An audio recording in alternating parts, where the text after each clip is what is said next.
your bi-weekly read for August 14th to the 27th. I will list chakra cards as well as crystal cards in the description box below, so you can work on those or into those at a later time if you want to, or purchase crystals. This is going to be for Aries, Sun, Moon, Rising, and Venus. Please like, share, subscribe, and thank you for your view. Also, I do a bonus in between week read for whichever zodiac gets the most views. So check back for that on Sunday if your zodiac is the winner of the bonus read.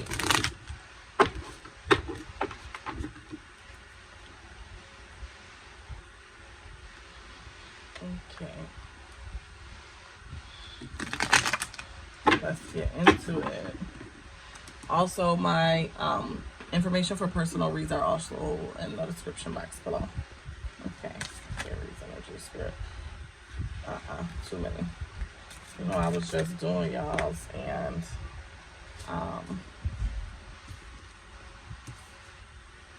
all the cards came out together when I was doing it. My kids were in the background screaming so loud that I just started over. Okay, let's see.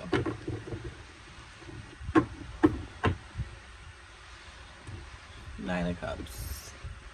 That's a good thing. It's something you don't foresee. A wish fulfillment. It's always a wonderful thing when what you don't see is something positive. I mean, not really, because I mean sometimes the overall can be crazy.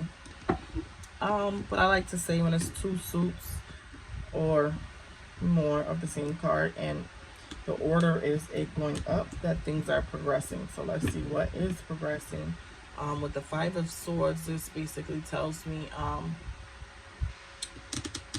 maybe there's pressure from something. Mounting pressure from something is a possibility. It could also mean defeat in something, so we'll clarify what it is. With the Knight of Pentacles, this tells me basically something is secure, like progressing. I told you you got the 5 and 10, so I believe something is definitely progressing. Loyalty and something loyal and steady and that's really secure is progressing for you, and that's a wonderful thing. Thank God. And with the 10 of Swords here, this is like a harsh closure ending. For me, this rings true. I don't know about anybody else, but definitely a harsh closure. But endings bring what? All 10s are the ends of a cycle, and it means another cycle has to begin. So anything ending, 10 of Swords would be a harsh ending. It means it has to bring about a new beginning to something, which is obviously going to be progressive and positive. Okay, so let's get into the breakdown. I'm going to clarify the Five of Swords.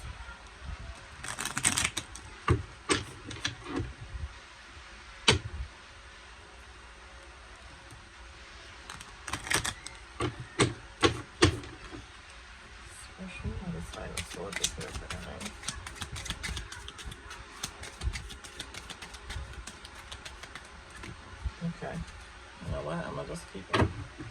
I'm gonna keep on and see. It's quite a few. Okay, Six of Cups, basically experience something reminiscent and resurfacing. So the pressure is something, but it's not a new pressure. Six of Cups.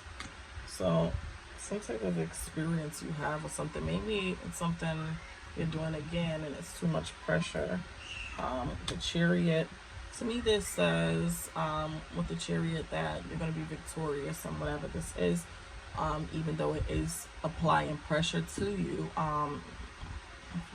Could mean that you're very determined as well. So that could also be added to the pressure. With the Ace of Swords, that tells me basically you, again, this is a double victory for me. Victorious, victorious. Okay. double victory over whatever this pressure is. Maybe you feel like something is defeating you, and what you don't see is that it's not, because again, at the bottom of the deck was wish fulfillment. Nine of Cups, getting things that you want. They're coming in, they're manifesting them somehow, change your energy or whatever. And so you're going to be definitely victorious over something, or maybe you might be trying too hard right now and you need to relax so you can actually find your energy, and that's going to bring you to your victory. With the Five of Wands, checking for errors, or possibly some sort of test. Something, this is a test. Maybe it's a test to come into more. Three of Swords. On the love front, this is probably more so is not giving. So maybe something, you're gonna have some disappointment there, but whatever pressure is mounting from something else. Let's see what the last card is. Three of Cups. Okay. Three of Cups. I like to say with double victory that this is a celebration or something. Maybe whatever you're celebrating, there's gonna be some disappointment. Maybe disappointment about it not being easier, or it coming easier, or maybe the win is not going to feel as good as you want it to feel. Okay, sometimes we expect to win things and feel like we on top of the world, and we win depending on what it is. If it's court or something like that, maybe you're going to have pity for the other person. So clarifying the Knight of Pentacles, that is clarified with the Page of Pentacles. That's a beautiful thing. Again, this is basically good news. Whatever this is that's secure and progressing and loyal and steady that's coming in, I'm going to say that it's very, very good. Like, it's definitely something good coming in, which I do anyways, because there's a good progression to go from lower to higher. I'm trying to see what this could be though, like the relationship.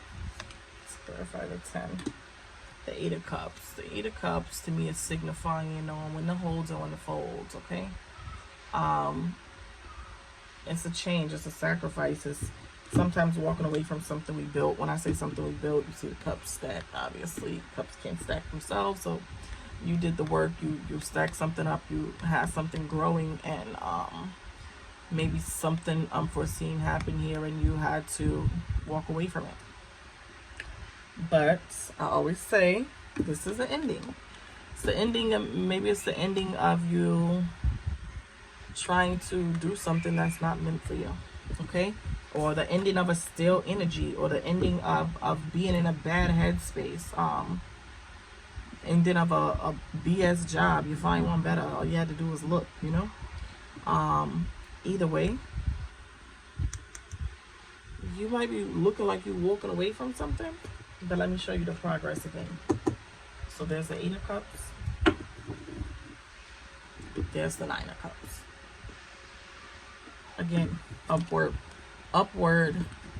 building and progress. So I think this is a good read for the simple fact that it means that you're progressing in something. You're learning when to walk away from things. You're having victories that maybe you're going to celebrate, but maybe they're going to be victories that you're not so crazy about, but nonetheless it's going to be a win, okay? Like I said, that could be a multitude of situations. That could be a court situation because maybe you had to take a friend or somebody who's in a relationship with, y'all in court, or I don't know, divorce, family court, any of that stuff, and maybe the win is sweet. You celebrate your wins. You always want to celebrate your wins, but it's not as sweet because maybe it caused the end of some type of tie or relationship. So there can be several situations that come about or play out like that.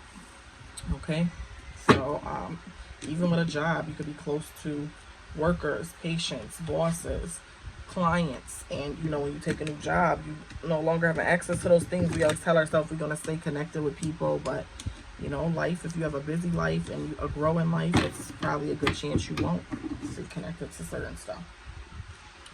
But overall, it's a good read. It's a good energy. It's, like I said, showing growth.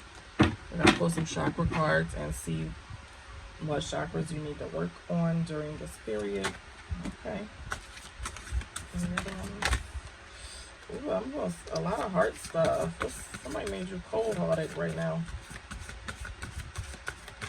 Or making you. Trying to make you, so... Got a lot of blockages on the heart right now.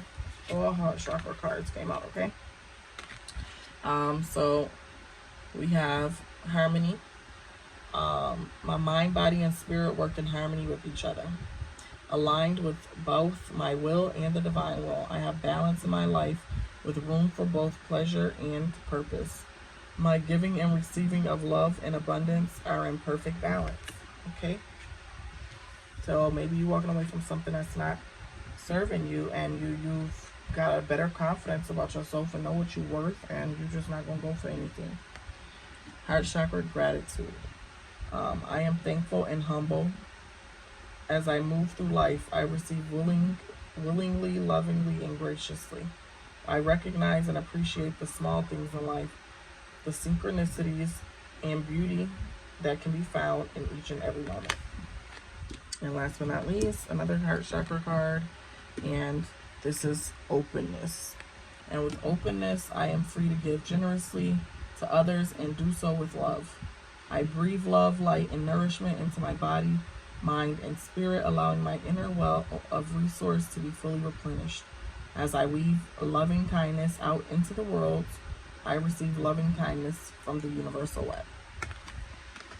Okay, and I'll list those in the description box. Let's see if you'll benefit from having any crystals in your energy during this period. Okay, show me Aries. Crystals. I feel like that one is a 4. Felt heavy. Show me if there's any other crystals. Let me turn it this way.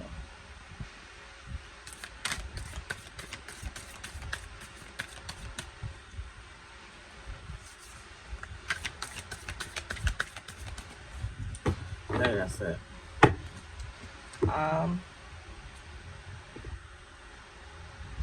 Cavansite. Expand your consciousness. Translate inspiration into the written or spoken word. I feel like Aries are pretty creative beings, so writing, arts, and things like that I feel like are easy or come easy to us. When it's time to speak clearly and strongly from the heart, this is a beneficial crystal to have in your energy. Okay? And maybe by speaking clearly, it's the heart chakra. When you open up your heart chakra, communicating your love or your gratitude, your openness for things, or having harmony with things you need to work on. I think this is a perfect crystal for that. Thank you so much. Tune in again in 2 weeks, the last week of August, for your next bi-weekly read. Thank you so much, Aries.